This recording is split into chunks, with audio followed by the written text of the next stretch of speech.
Barakallah Feek, Shaykh, for allowing us to host you for this very, very interesting topic, inshallah. So this is just a scratch on the surface. Inshallah, Shaykh does provide proper diplomas and more intense study when it comes to Islamic finance. This is an area of expertise. The title for today's topic is The Origins of Forbidden Financial Transactions, and that is going to be delivered by Shaykh Abu Yahya Aimen Alkabir.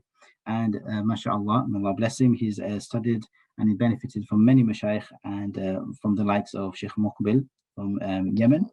And he also has a master's in Islamic finance. So without further ado, inshallah, I will pass it on to the Shaykh and we will start the session, inshallah. Bismillah. Okay, Bismillah ar-Rahman ar-Rahim, alhamdulillah Rabbil Alameen, wa salatu wa salamu ala Rasulih al-Ameen, wa alihi wa sahbihi ajma'een.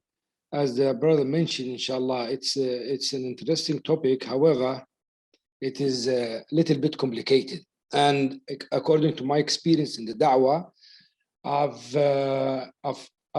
tried to deliver da'wah in many fields and in different topics. And I found out lately that this topic is very important. And unfortunately, many of our practicing brother have no clue about the details of this topic.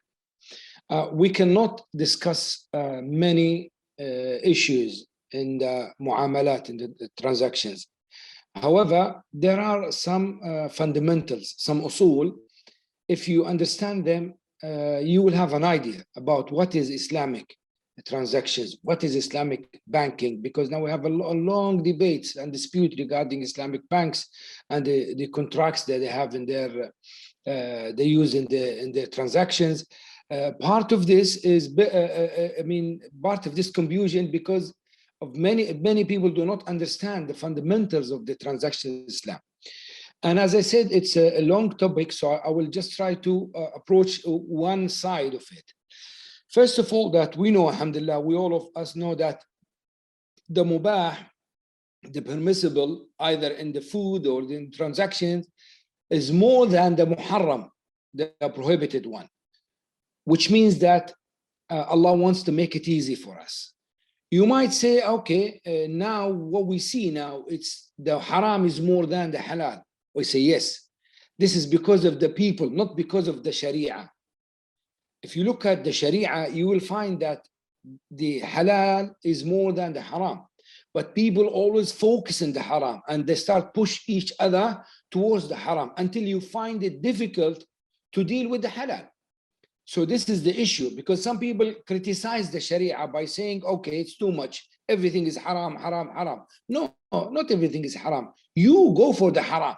When you go to Tesco, you will have maybe 5-6 rows full of halal juice and one row of al-khamr, alcohol, and people just gathering there to buy alcohol. This is not because the halal is less. No, halal is full, alhamdulillah, plenty of halal, but the problem of the people. The same with the transactions. And now because we are living in a global, it's like everything is globally dealt with now. Now it's becoming more difficult and more complicated. You see now, for example, the cryptocurrency, the Bitcoin, etc., is invading the world now. And until this moment, we still have a lot of dispute about it.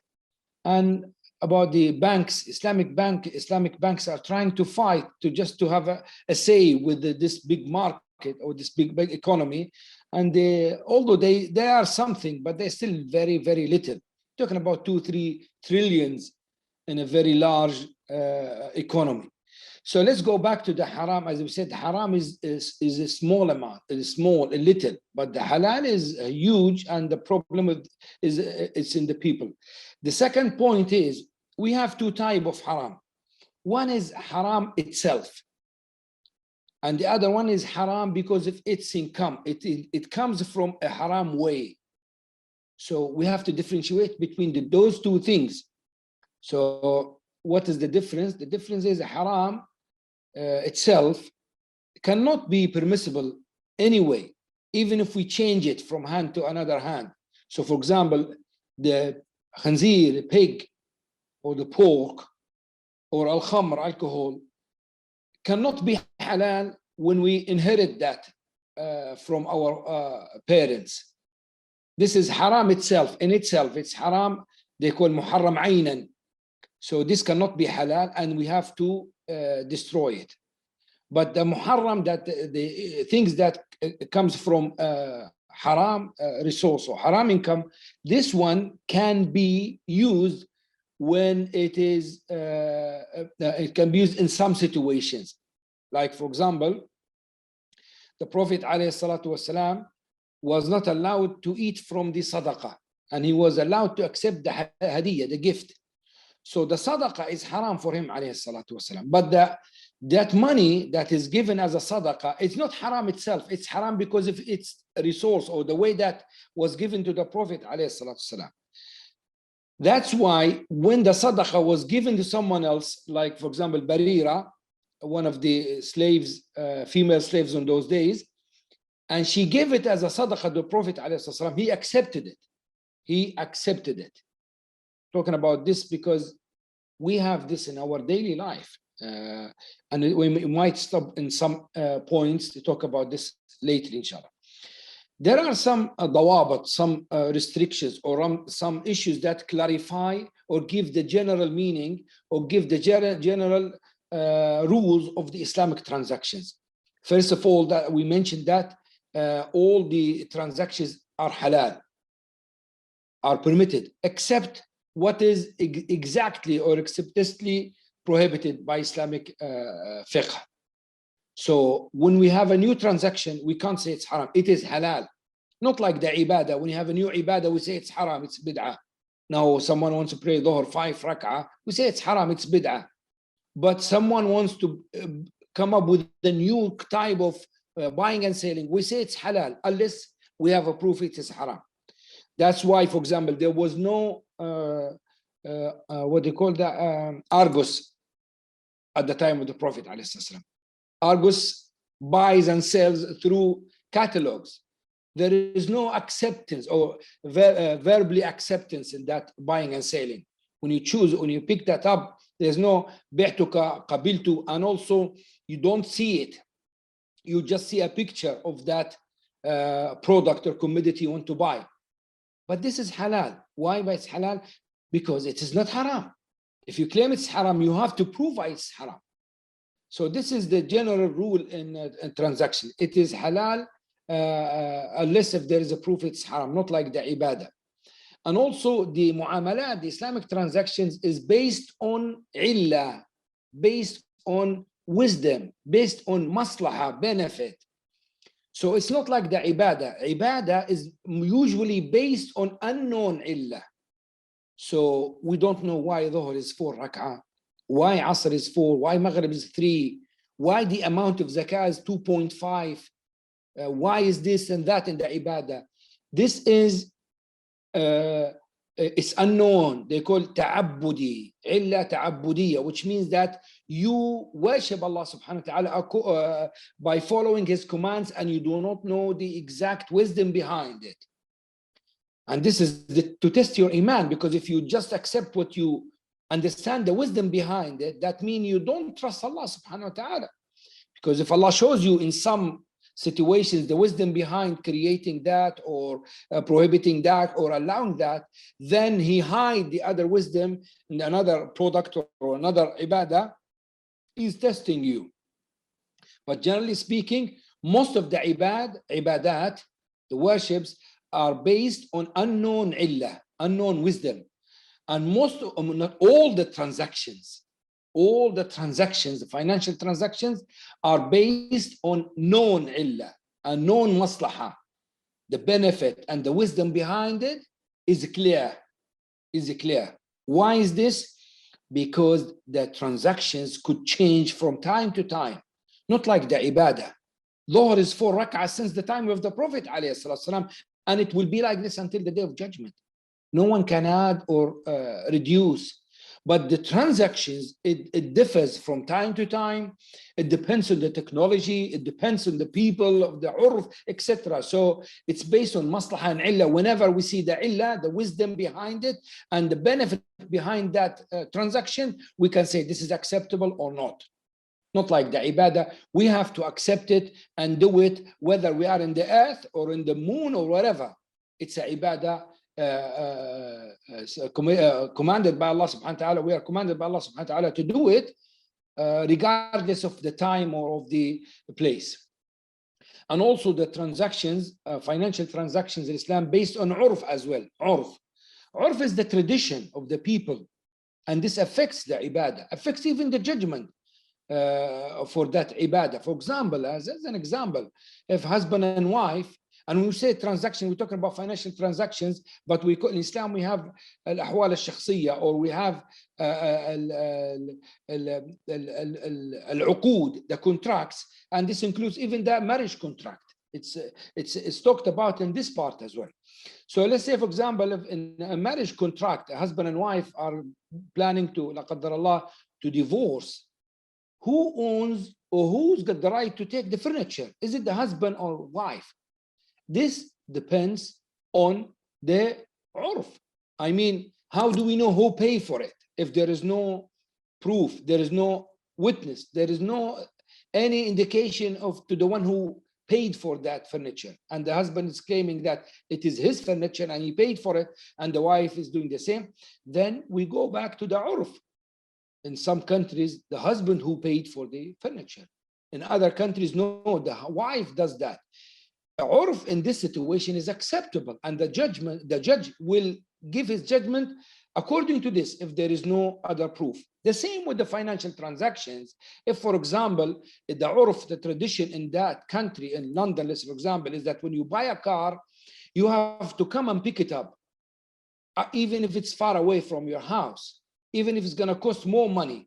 But the urf, the tradition of the people there, you have to come and pick it up, unless if it's mentioned the contract that he will deliver to you, or vice versa. If the urf is that the seller has to deliver the commodity or the product to the buyer, then this is considered in the contract, unless if it's something mentioned in the contract. So for example, we say, let's say in London, the urf is that when you buy a car, you have to come and pick it up. But in that specific contract, both of them mention that the car should be delivered by the seller, not the buyer, against the urf. Then the condition of the contract is has to be followed, and the urf will not be accepted in the situation. Otherwise, the urf is urf. The tradition and the custom of the people is acceptable.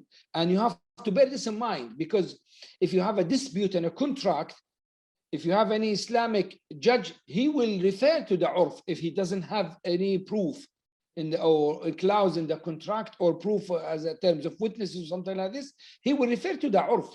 It's one of the main issues. So you can't say, no, I don't know. You can't say, no, I didn't mention this. No, the urf is mentioned in the contract, even if you don't mention, unless if you don't mention something against it.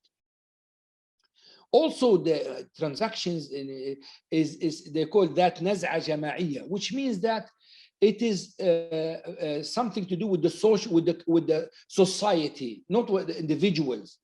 So if two individuals agree to deal with riba, we can't say, oh, that's fine because you are both happy. It's not our business. No, it is the transactions. It's something to do with the society.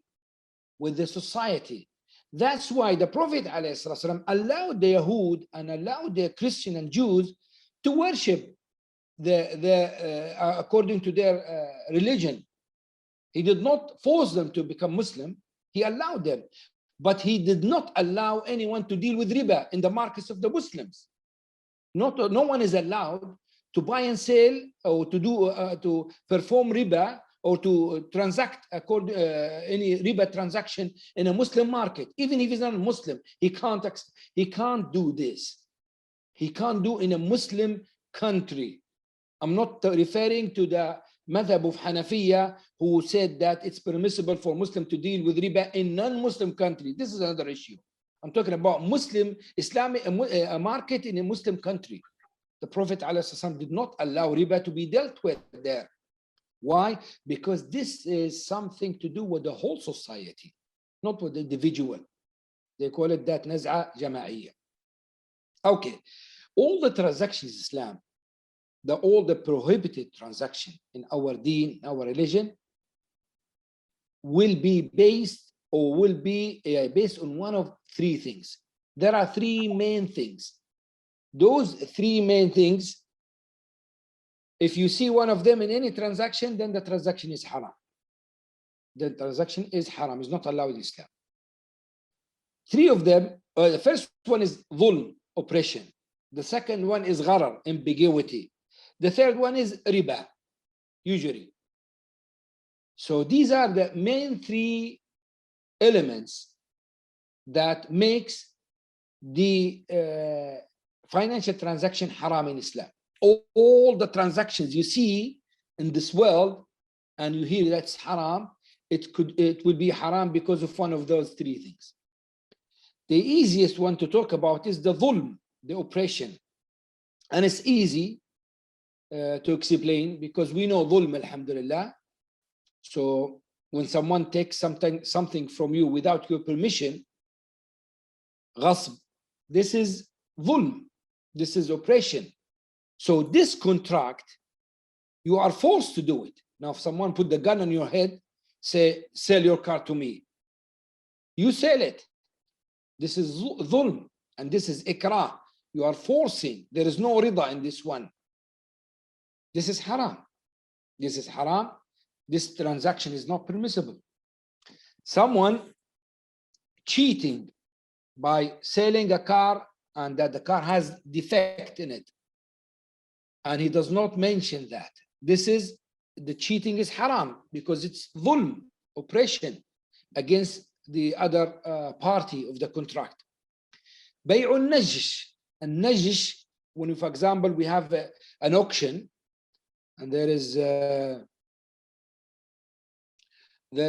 car, for example, for sale, the owner of the auction tells me to come and try to bid, put more price for the car, not with the intention of buying, no, just the intention to raise the price. This is called najsh, and this is dhulm, and this is haram. So all the transactions that done in this way, it will be haram and it is not permissible, and the contract will be invalid and the person will be sinful. And the Prophet ﷺ mentioned in many hadith that it's not permissible to take the money or the wealth of your brother without his permission. Then the second one is the gharar, ambiguity. And this is, we have to stop here. We have to understand this properly, because if you understand this, this is actually one of the main defects in many transactions. Gharar means that the Prophet ﷺ prohibited gharar in Sahih Muslim. نهى النبي عليه الصلاة والسلام عن بيع الغرر. Prophet عليه الصلاة والسلام prohibited us from transacting according or in gharar. Gharar means ambiguity. It's something unknown, something that we do not know the end of it, or we do not know whether it will be delivered or not. Is it deliverable or not? Shall we know the attribute or the price, or when the price or the attribute or the product itself is unknown, it is gharar. When we do not know it's deliverable or not, it is gharar. All these types are gharar. For example, we give an example of gharar. There is a hadith, the Prophet ﷺ نهى عن بيع الحصى. A hasa is the stones, the stone. So the Prophet ﷺ prohibited us from بيع الحصى. What's بيع الحصى? One of the explanations of بيع الحصى, they used to pick up a stone, they used in that time to pick up a stone, and they will say, I will sell you my land or this land for, let's say, 100,000, but you will just take where the stone will, I will throw my stone and you will take where the stone falls. So my stone, my hand depends on the power of my hand and the size of the stone. The sold part of the land will be unknown. Why? Because at the time we agreed upon the price. We say, let's say 100,000, but we do not know the length and the size of the land, because we wait for me until I throw that stone, and according to my power of my hand and the size of the stone, we will know then how the size of the land. So we are contracting on unknown product now. The same with bay al-mulamasa, for example. You want to buy a clothes in some markets. That was before, and now that we have something similar, I'll mention it to you, inshallah. And then he will say to you, I will throw this whatever, and you, whatever it hits from these clothes, you pay £10 for it. The same. Why? Because the product is unknown. We know the price, the £10, but we do not know which thobe, which clothes, which trouser, which type of clothes we're gonna buy. So this is gharar. He could hit a trouser that cost £100, and he could hit a small anything underwear that cost £1. So because of this, this is called gharar. Now, for example, in the airport and in some malls, some big supermarkets, I've seen some machines. I've never tried it anyway, alhamdulillah, but I've seen them. They put some money and they try to hit something. Some of them try to pick up toy, and they want to try to pick up ball. Sometimes I've seen even what do you call, iPads and phones. Anyway, it looks like, for me, it's like the same, like gambling, because gambling has gharar. So it is gharar as well. Why it's gharar? Because when he put the £1 or a £10, he does not know whether he's going to pick up a ball or worth it maybe £1, or an iPad worth it £100. I don't know how they play it anyway, but this is type of gambling, and gambling is part of the gharar. Because gambling, why is gharar? Now, when people go for lottery, they'll pay, I don't know, maybe £5, they £10, £100. I don't know how much they pay. I've seen them queuing to pay for that. People like to do this because it looks small amount you pay, let's say £1, and you buy that number. In this, you are buying now money, or you're buying, luck. You don't buy any product. Now, I will ask you a question.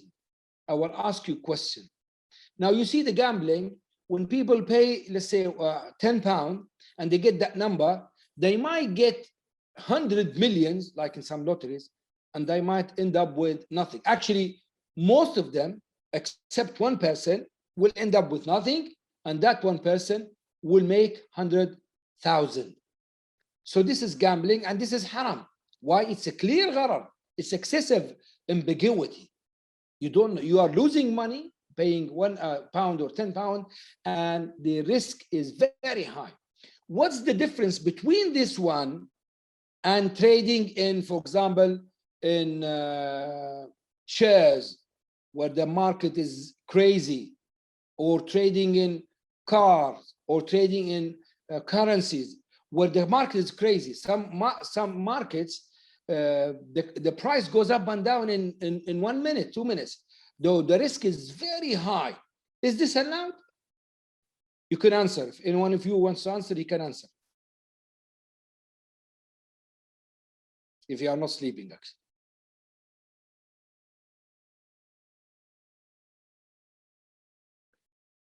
Now you can even talk. You don't need to write. You can talk, and no problem. You can join us.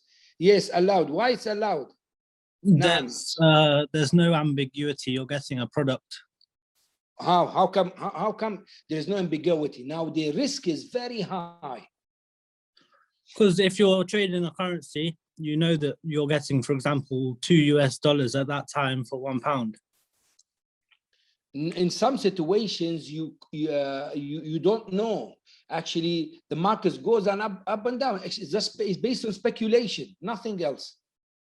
So what's the difference between this high risk and gharar. This was my question. What's the difference between high risk, which we accept in Islam, as you mentioned, brother, and the ambiguity, like gambling? What's the difference?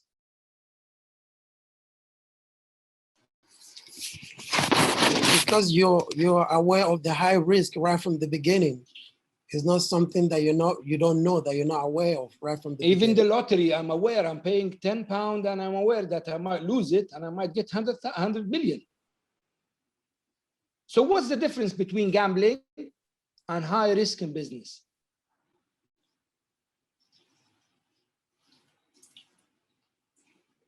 Okay, the difference is in the gambling, what are we contracting on? Are we contracting on sil'ah, on commodity? No, there is no commodity involved. But in currency or in shares or whatever, there is a product, there is a commodity, there is a real buying and selling. Okay, the risk is high, but the high risk is fine. There is no problem with the risk in buying and selling because there is no buying and selling without risk. Could be small, could be large, it depends. But as long as there is a product involved. So in the currency situation, for example, you are buying money, you are buying a commodity or a product, which is in the case of currency is money as well. In terms of other other products, for example, we say cars, whatever, even the risk is very high, but there is a product involved. Not like the gambling, there is no product, you're buying luck. Okay, so it's 10 minutes left. So I think when the session is finished, we relax for 2-3 minutes, then we come back again because I haven't even finished half of it, inshallah. Then we said gharar, ambiguity is gambling is part of ambiguity, and gharar, ambiguity, is not permissible in Islam. But gharar is 3 types. One type is prohibited bil ijma', agreed upon. One type, the other type is permissible bil ijma', is permissible, it's agreed upon that it's permissible, that type of gharar, ambiguity. The third one is where people or scholars dispute. One is the excessive gharar, and we'll talk about what's excessive gharar. Excessive gharar, when the gharar is the main thing in the contract. Like, for example, we mentioned that, for example, I put my hand in my pocket, I say, brother Abu Maryam, I will sell you what I have in my pocket for £10. And you said, yes. Okay, in my pocket could be a tissue, and could be a key of a car, could be a ring, gold ring, it depends. So the ambiguity is excessive here. Why? Because the product is unknown. The product is unknown, and this is not permissible. Now, for example, if I say to you, I will sell you my car for £2,000. Okay, you give me £2,000, and you ask me when you are allowed to take it. I say, okay, when it is when there is let's say, for example, when it's going to rain. In some areas where the rain does not come, rarely comes. This is unknown time of delivery of the product. This is haram as well. This is ambiguity.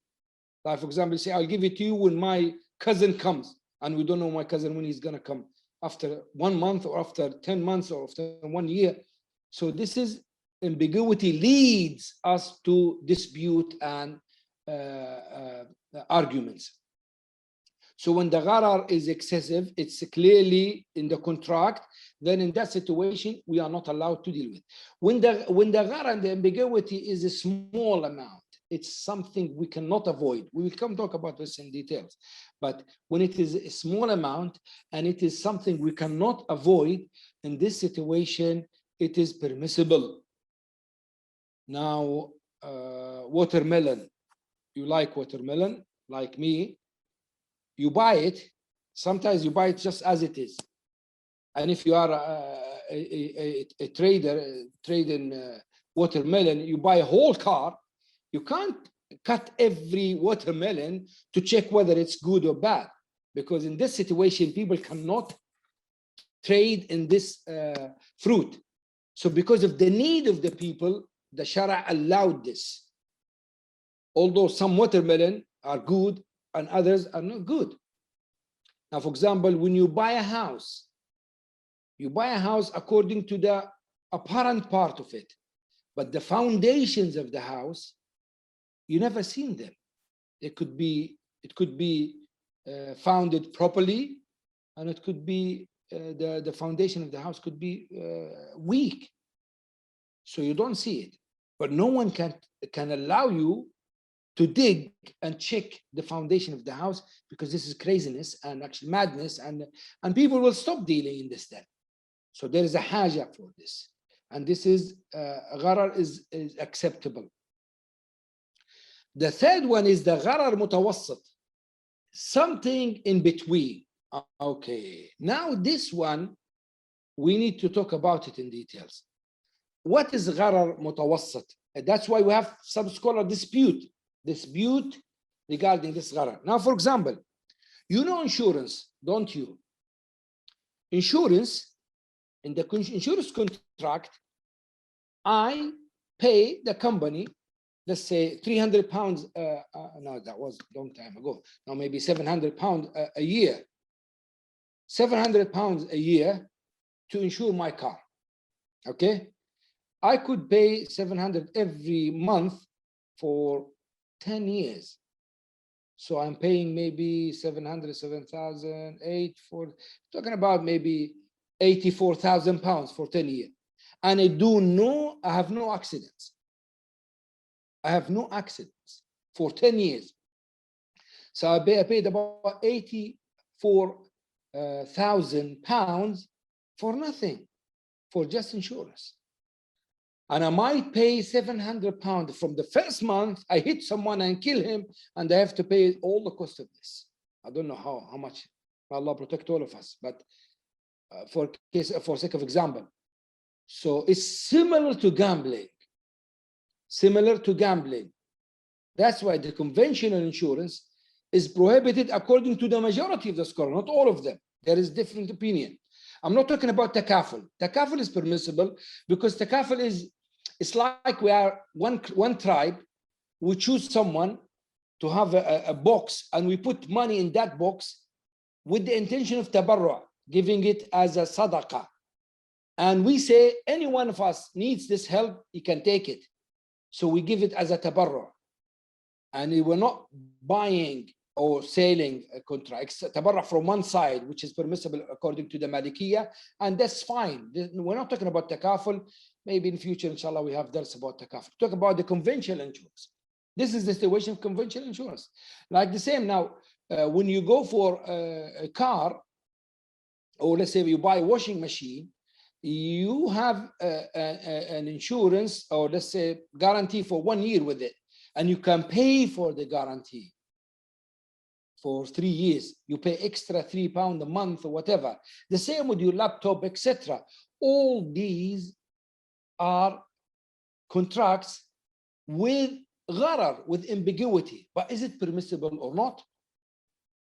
We will stop here because only 2 minutes left.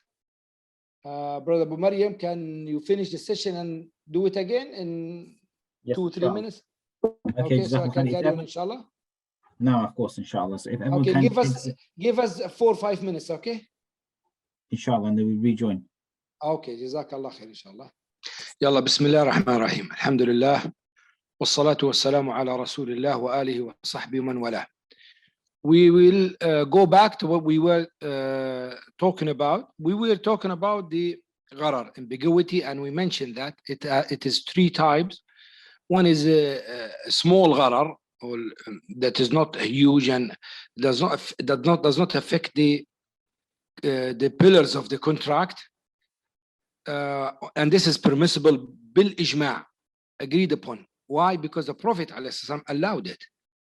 When we looked at the transactions and the hadith in this hadith in the biyu' that financial transaction mentioned the hadith, we found in many of them there was a gharar, small amount of ambiguity, and the Prophet ﷺ allowed it. And the huge gharar, the excessive gharar that is not allowed by ijma', and this is what the Prophet ﷺ said, نهى عن بيع الغرر. He prohibited us from بيع الغرر. And this is where the gharar affects one of the pillars of the contract. Like this talk or muhadara is part of a diploma. That's why it's based on previous information, because you're supposed to have the pillars of the aqd before that, so you can understand what I'm talking about. But anyway, pillars of the aqd, the price and the commodity, the sigha, the say of the two parties, bi'tuka, qabiltu, or what is can be used instead of the verbal acceptance. So when the ambiguity in one of these issues, then it will be considered excessive. And I mentioned the example when I say to Abu Maryam, what is in my pocket is for you for 10 pounds. Do you accept it? He say, yes. This is gharar, this ambiguity. Why? Because the 10 pound is a price for unknown product. It could be a tissue, it could be a key of a car, it could be a gold ring. So in this situation, it's not permissible. The third one is when we say it is something in between, a gharar mutawassat. In this gharar, that the situation is different, and that's why the scholars are different. Dispute about this type of gharar, and we gave the conventional insurance as an example. And we mentioned in the conventional insurance, you pay the premium or you pay the money to the company, and you might get it back, you might not. You might get more than what you have paid, and you could get nothing. So the ambiguity is huge here, because you are contracting on unknown thing that could be delivered, it could be not. Now, when you pay a premium for insurance, car insurance, this will cover, let's say, theft and I don't know what you call, what else you have, theft and fire. So you're expecting this service to cover the theft and fire to be paid back for you. When? We don't know. Could be tomorrow, could be after 10 years, and you could never receive it in the future. So this is gharar. But another example as well, in the forex market, we have something called a futures contract. When they deal with the future contracts, they do the contract now. I do the contract with you now. I pay I will pay you, let's say, £1,000 for a car or for anything, but nothing will take place now except the contract. Neither the price nor the commodity will be paid now. So both will be delayed, and this we call it bay'ul kali bil kali. So we are paying debt for debt. The price is debt now, because I'll pay it in the future, and the commodity is debt as well. So this is not permissible Islam because of the gharar, and could lead to usury, riba. So, but because in some type of these contracts, there are some let's say restrictions or some of explanations could make the contract halal. Now, for example, now when we talk about, we mentioned the washing machine, the guarantee is included for 1 year in the price. But if you want to pay extra, let's say £3 a month for guarantee for 3 years or 4 years or whatever, or for your laptop, some scholars say this is haram, because the same, your laptop could become could need to be fixed in 1 month and could work properly for 4 or 5 years. Other scholars say no, this is permissible. This is not gharar. You know why it's not gharar? Because of the technology nowadays. Those people who put this contract, they most likely how the laptop will work. So the amount of ambiguity is small now because of the technology, because of they know what that specific washing machine, what will need and when. Not 100%, but let's say 80%. And the same with the laptop. So they will guess when they need to put a new part, whatever. So because of this technology, that amount of the ambiguity is reduced, it is halal then. Because we mentioned when the amount of the gharar is small, it's permissible. and that's why you have the scholar dispute. I'm just telling you, I'm not telling you this is halal. I'm just telling you why you hear some scholar say it is halal. Now, what the conditions of the gharar? When we can say the gharar is haram? I'll give you 4 conditions just to make it clear for you. You understand the ambiguity, the gharar. When the gharar is, as I said to you, is a lot, is a large amount in the contract. In this situation, it affects the contract. And when it is huge, when it affects one of the pillars of the contract, like I said, the time of delivery, the commodity, the price. So all these, when they are affected by the gharar, then the gharar is huge. Now, for example, I see a nice bird flying. I say to you, will you buy this for 100 pounds? You said yes. How come? How can I sell something is not on my hand? I cannot deliver this. Is not in my hand. If I see a small nice fish swimming in the sea, I say, will you buy this for 50 pounds? You say yes. This is not permissible. Why? Because the product cannot be delivered, or most likely we do not know whether it will be delivered or not, which will lead to dispute, which will lead to argument, which will lead to problems. So the first condition is when the gharar ambiguity is huge, then it is not permissible to involve in such a contract. The second thing, and keep this in mind, this you will need it in your daily life. When the contract is when the gharar is in the main contract, not in the subcontract. I give you old example and we come with a new example. Yeah, there is a cow, and there is another cow which is a pregnant cow. It is not permissible to sell the baby in the in the womb of the cow before it comes to the life. Why? Because the gharar, there is ambiguity. It could be alive, it could die when it comes, or it could die before it comes out. So we're contracting on something we are not sure whether it will be delivered or not, or whether it will be, because if it's dead, if it dies before it comes out, then we are contracting on a dead animal, which is not the product or the product that you wanted. You wanted a live animal. So you cannot contracting this. Let's say, for example, I say to you, I will buy the baby in the womb of this cow for 200 pounds. You will tell me this is haram. Why? Because we cannot sell it until it comes to the life. Fair enough. I will say to you, how much the cow? You will say 1,000 pounds, but because it's pregnant, it's 1,200 pounds. I'll say that's fine. I'll buy it. Now what happened?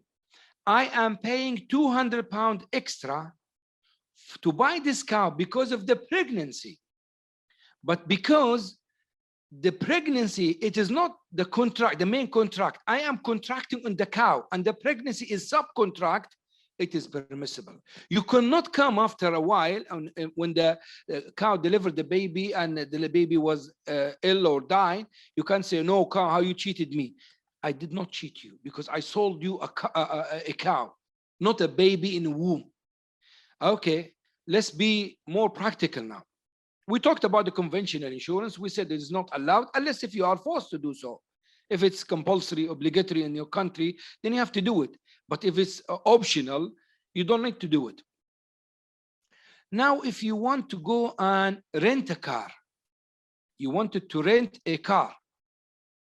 In that car, in the contract where you're renting the car, the insurance is included. And you might pay extra in the same contract for the insurance.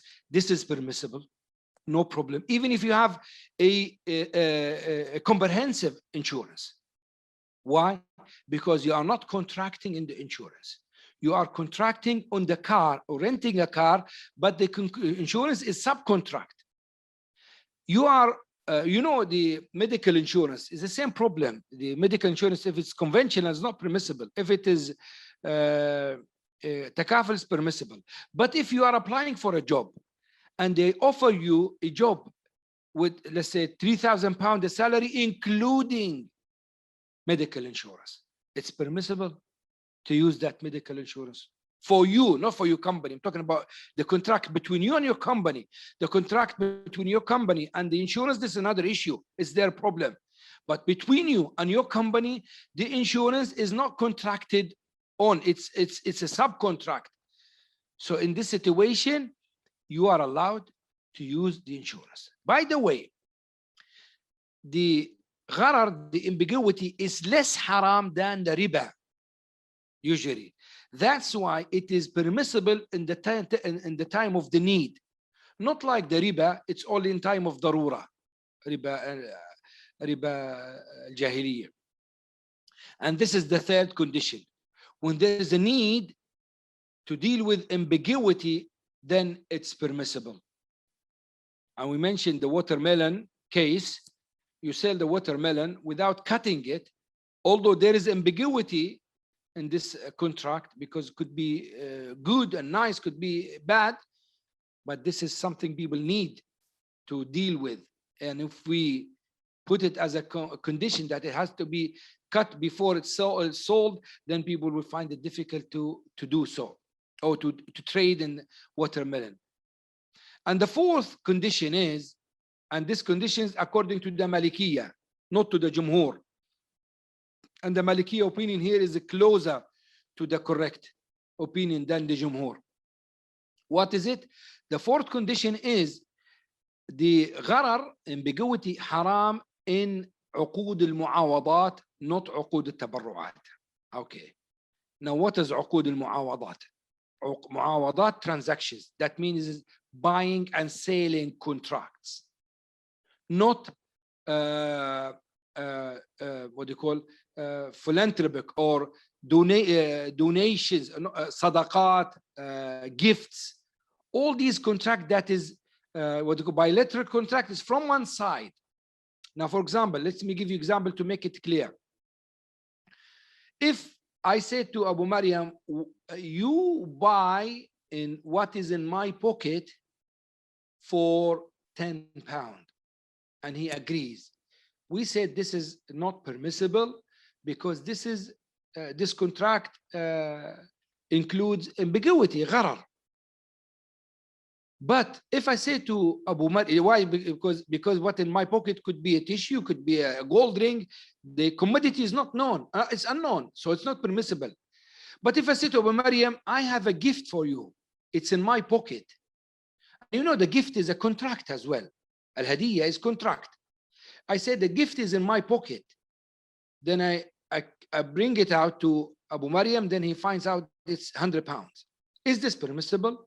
It is permissible. He accepted the gift before he knew it, and he accepted the contract before he knew it. Why? Because it is uqud tabarru'at. It is this condition, this contract is based on tabarru', philanthropic contract. It's based on a charity, or let's say a gift. No, it's not. There is no price exchange in this. There is another contract. They call it contract of ju'ala. Majority of scholars say it's permissible. Hanafiya says not permissible, but the correct opinion is permissible. Ju'ala is permissible because the hadith and the sunnah clarified that it's permissible. What is ju'ala? Ju'ala, for example, I'm talking to you now. Then I said to you, oh brothers and sisters, everybody is listening to me now. I am, for example, I am doing a research on, let's say, insurance, okay? And I need some information about that specific topic. Anyone can get me information on that topic, I will give him £20. And all of you start searching. This contract call is called ju'ala. Why it's ju'ala? Because why it's permissible? Because this contract, there is ambiguity. Now you are, let's say, how many of you now? You are 20 or 21. 21 will try to search and find, but at the end, one of you just will get the information I need, and the rest they might get and they might not. And even if they get it, if they come late, the first one comes to me will get the price, the £20. Why this is permissible? Because this contract is lazim, is binding for me, not for you. If I tell you this now, 21 of you, I tell you, if you find this information for me and bring it to me, I'll pay you 20 pounds. Maybe 10 of you will go and sleep, will do nothing. They will not be blamed because they are not binding to involve in this contract. I am binding, so it's one side binding. The same with the hadiyah, it's binding for me. I am making obligatory on me to give you the gift, or to give you the sadaqah, or to give you the help. You are not binding to accept it, or you are not paying anything for it. So this aqd is not aqd muawada, it's aqd tabarru', it's philanthropic contract. And in this uqud, in this type of transactions or contracts, ambiguity is acceptable. Why? Because it will not lead to dispute. I lost my car, or my car is stolen, or let's say I lost, my car is stolen. I say, if anyone finds my car or finds information on my car, I will pay him £1,000. You are not binding to find information. You could ignore this and go and sleep, and you could start searching. You could start searching, and then you come up with nothing, or you come up with information. I want and I pay you. By the way, do you think this contract, al-ju'ala, do you think it's something that people still using it now? You can answer. I mean, you can turn on your microphone and answer. Do you think ju'ala contract is a contract that is still used now?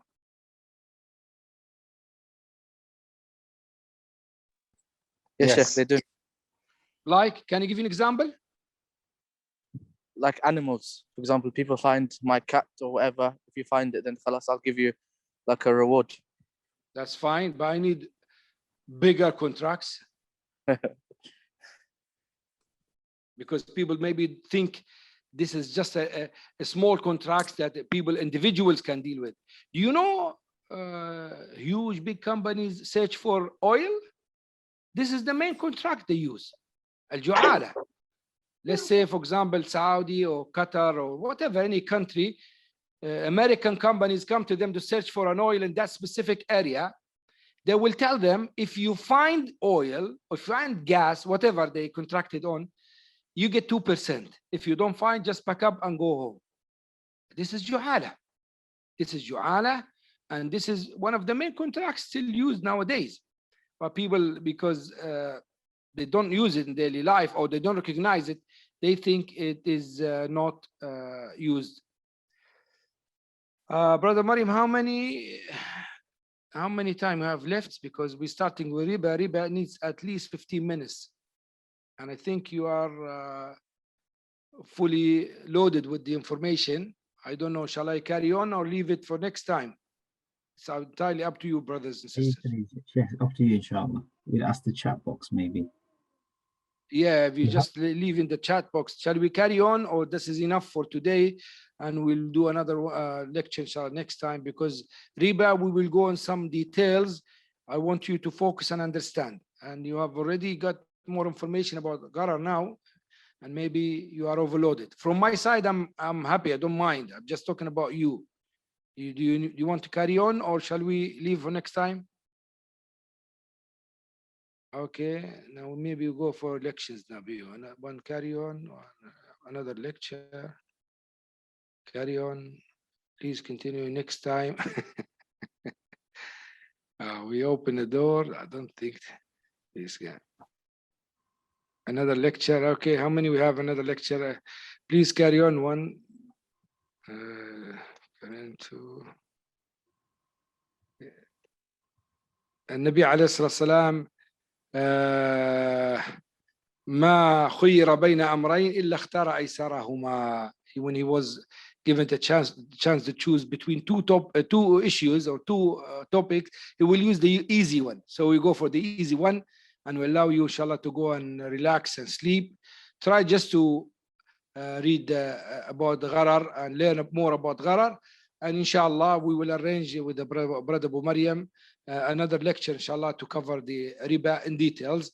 So you will come, inshallah, with a clear mind and ready to accept, inshallah, to receive new information about the topic of riba, which is a very complicated riba.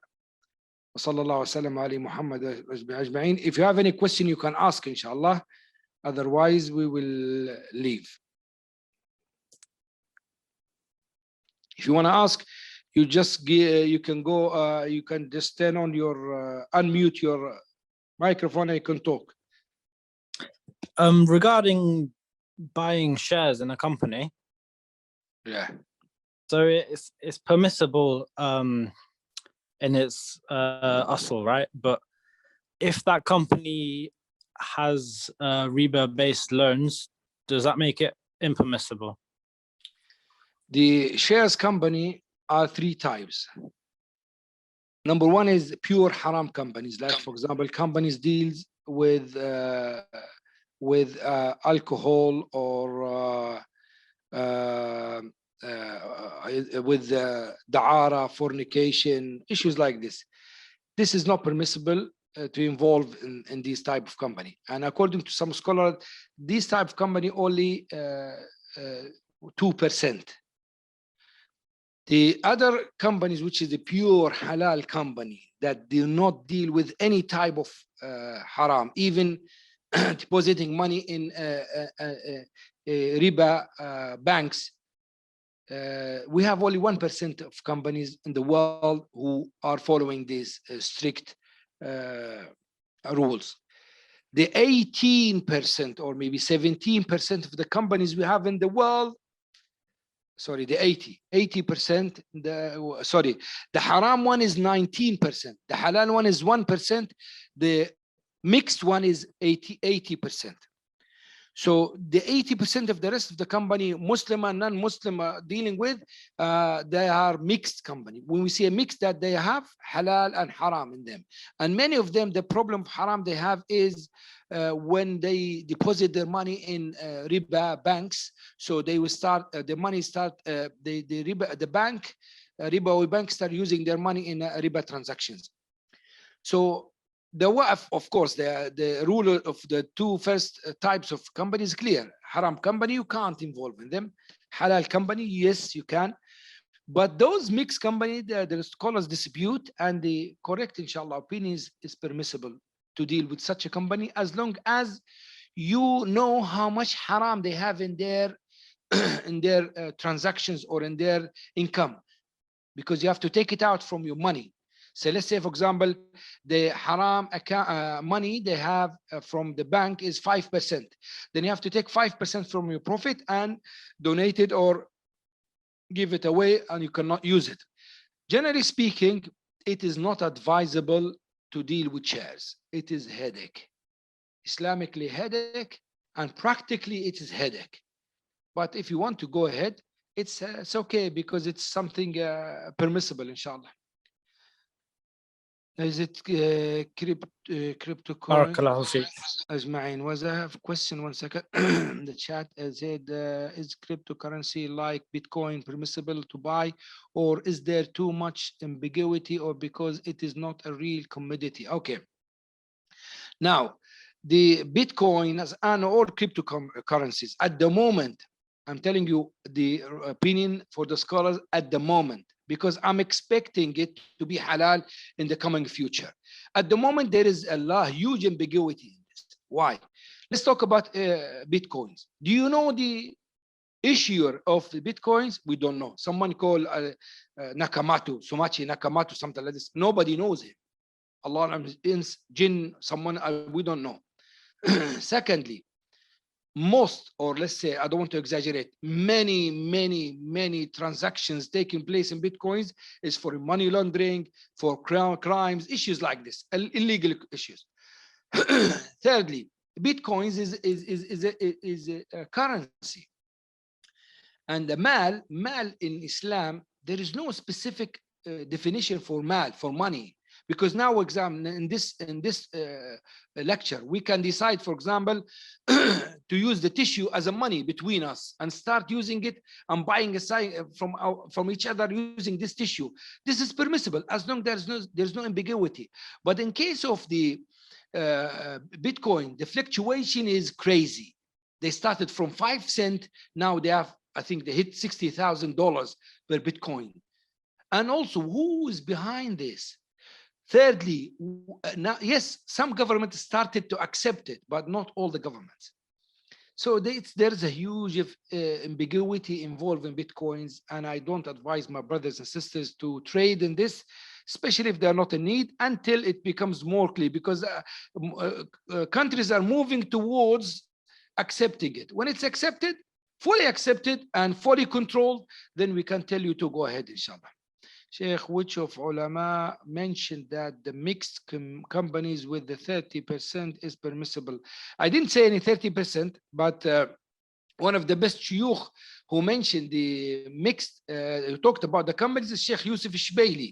Yusuf Shbaili, one of the famous scholars in the Islamic transactions market, and he talked about this issue, but I don't remember he mentioned 30 or not, but it's true that 30%, one of the levels of to measure the amount of the haram is whether it's a lot or not, because the Prophet ﷺ mentioned in Hadith Sa'ad bin Waqqas, الثلث والثلث كثير, الثلث والثلث كثير. But we're not talking. We're talking about the mixed money in some specific situations. Now, for example, you can't mix riba with your money and say it's halal to use because it's less than 30%.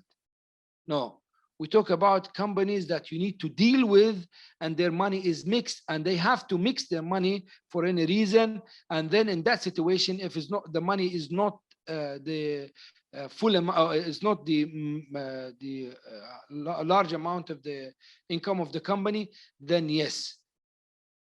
And this is based on ijtihad. There is no hadith saying that 30% is okay, less above that is not okay. No, it's just ijtihad from the scholar.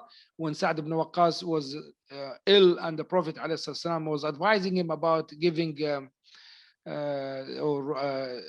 leave something after him as a wasiyah, to give his will, to do his will, he said that I have only one daughter and I want to give my money for the sake of Allah. I said no. Then he said, can I give half of my money? He said, no. He said, okay, 1/3. He said, الثلث والثلث كثير. 1/3 is okay, but it's too much. It's still too much. If you give less than that, is better. So the scholar says that when the amount of haram is less than 30%, is okay. Some scholar mention 5%. It's based on ijtihad. There is no clear proof for that. Wallahu a'lam. وصلى الله وسلم على محمد وآله وصحبه أجمعين. جزاكم الله خيرا.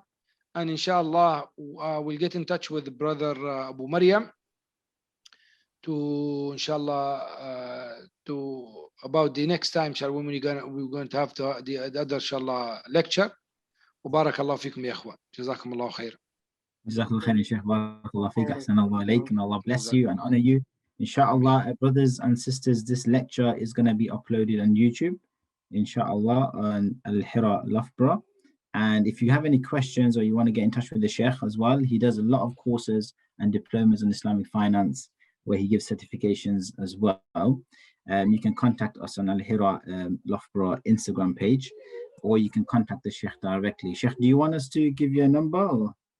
I don't mind, Akhi. It's fine. I mean, if they want to get in touch with you, it's fine. If you can call me back straight, that's fine. I'm a bit slow to come back to them. That's why I'm always busy, but they're welcome. They can take my number, no problem, inshallah. Khair, inshallah. By your permission, I'll put the number on the chat box, inshallah, and then we can all leave the group, inshallah. Jazakallah khair. جزاكم الله خير. سبحانك وبحمدك لا إله إلا أنت أستغفرك وأتوب إليك. السلام عليكم ورحمة الله وبركاته. ورحمة الله وبركاته.